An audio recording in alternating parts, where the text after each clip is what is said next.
Well, Deirdre, in the words of Senator Chuck Schumer, he believes Mr. Saverin has decided to defriend the United States in order to avoid paying his fair share of taxes, and he doesn't want to let him get away with it. He says this is a question of fairness. That is not fair. Mr. Saverin made his money here, and now he's leaving just at the time he has a tax liability, and that's not right. So we have researched this pretty thoroughly. We've come up with a legislation that says he can never set foot in the country again. Under the present law, he could. And we are also saying that if he has capital gains, dividends, and U.S. investments, he's going to pay 30%. Aren't there laws on the books already that sort of deal with this issue? There is one law that passed in 1996, but it had no enforcement. So there are about 10,000 people in the last 10 years who have renounced their citizenship. That's a remarkably small number, given how many people do very well in America, so thank God for that. But those people are the people who we're going after here, not just Mr. Saverin, and they should be. He's told us, and he's told others as well, that the decision here on his part had nothing to do with taxes, had to do with where he wanted to live and simplifying his life to some extent. He just happened to choose a place that has zero capital gains. If you believe that, if taxes didn't enter into his decision, I have a bridge I'd like to sell you. Do you worry at all that this, by engaging this legislation, introduce this legislation, you send any sort of chilling message to entrepreneurs here in the United States? You know, we want entrepreneurs to come. I'm pushing for legislation that would allow foreign people who invest a lot in America to be able to come here. That's a great thing.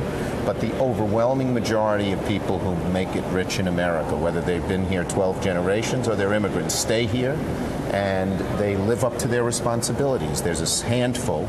As I said, about 10,000 people in the last 10 years who've renounced their citizenship. Not a single one has been penalized.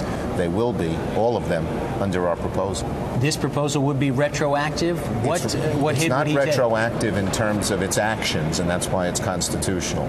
In other words, in the future, if these people are determined to have left the country for tax purposes, largely for tax purposes, they could never set foot in our country again, and any capital gains, dividends, and interest income they have would be taxed at 30%. Have you spoken to Senator Reid about this? What are the prospects for this legislation, even in this calendar year? I think it's pretty good. Our phones are ringing off the hook with people who want to co-sponsor the bill, so that's a good sign. Republicans as well? I believe so, yeah. I hope so. I know it's a lot of senators. I don't know who they are. Would you give Mr. Saverin the opportunity to come meet with you and explain exactly his rationale? Could you be convinced otherwise here? Well, I certainly could, but I've read the story and I've read his explanation, and it doesn't make sense.